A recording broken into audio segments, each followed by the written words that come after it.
ए बाबू वाला लाइट बंद करो, तो लाइट बंद कर जाओ। आप देखिए भाग विधि से देख लीजिए, आपके सिलेबस में इस बार नहीं दिया, वीडियो देख लीजिए, आराम कीजिए। क्या था अभी, क्या था, कितना कितना था? 15 और 50 था ना, तो 15 को बना देंगे भाजक और 50 को बना देंगे भाजी। अब 15 से भागा देंगे, 15 एकम 15, 15 दूनी 30, 15 तिया 45। क्या बचेगा? 5। इसको ऐसे फिर करेंगे, इसको बनाएंगे भाजक और ये बना देंगे भाजी। फिर देंगे 5 दिया 15, पूरा पूरी कट गया। ये पहला स्टेप, ये दूसरा स्टेप, 2 स्टेप में कट गया। अब हम इसको बनाएंगे अभाज्य गुणनखंड विधि से। इसको बोलते हैं अभाज्य गुणनखंड, बोलते हैं भाग विधि। इसको बोलते हैं यूक्लिड का विभाजन एल्गोरिथ्म, ये बोलते हैं इसको, या शॉर्ट में बोल सकते हैं भाग विधि। ये नियम किसका है? यूक्लिड का है। यूक्लिड एक वैज्ञानिक थे, मैथमेटिशियन थे, उनका है। तो ये पहला स्टेप जो है a बराबर बी क्यू प्लस आर, ए बराबर बी क्यू प्लस आर, यानी कह सकते हैं भाज्य बराबर भाजक गुणे भागफल जोड़ शेष। यही होता है हिंदी में इसका, भाज्य बराबर भाजक गुणे भागफल जोड़ शेष, यही होता है। यानी ये वाले को ये वाले से गुना करके ये वाले से जोड़ देते हैं तो ये वाला आ जाता है, यही है ना नियम। तो ए बराबर बी क्यू प्लस आर, भाज्य बराबर भाजक गुणे भागफल जोड़ शेष।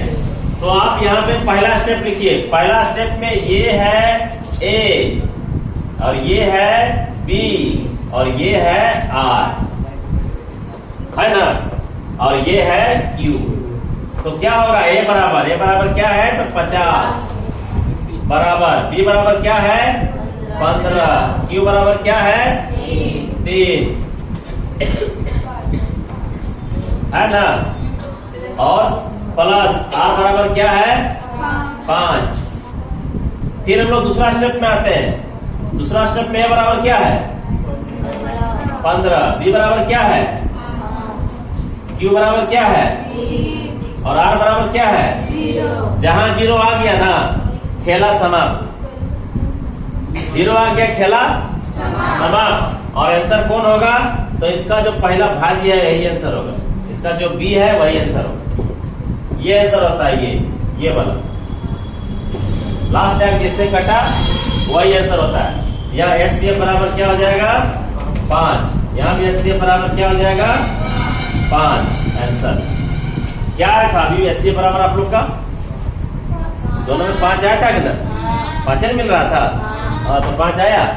चाहे इस विधि से बनाइए चाहे उस विधि से बनाइए, आंसर आपका 5 आया। फिर से एक बार देखा जाए, भागा जैसे देते हैं, दिए 2 बार देना पड़ा इसको 2 स्टेप में।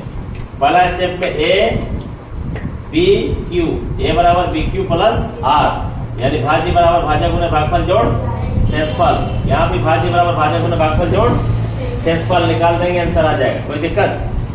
तो जो लास्ट में 0 आया, 0 आने का जो 0 वाला जो सीक्वेंस वाला जो है, उसमें जो बी रहेगा वही आंसर होगा। 0 वाले सीक्वेंस में जो बी रहेगा वही आंसर होगा, उस लाइन में जो बी रहेगा वही आंसर होगा, कोई दिक्कत? समझ में आया ना? ठीक है, आप लोग अभी प्रैक्टिस के लिए 2691 का निकालिए। क्या पे बोलिए? कंफ्यूजन नहीं है, महज गलती हो गया है। कंफ्यूजन का सवाल क्या है? आपको कंफ्यूज कैसे हो गए? ठीक है, हमसे गलती हो गया, आप कैसे कंफ्यूज हो गए? यहाँ जोड़ दिया हुआ दिखता नहीं आपको, कैसे हो सकता है? एआई है यहाँ पर, ठीक है, समझ में आया ना? अब उतारिए इसको।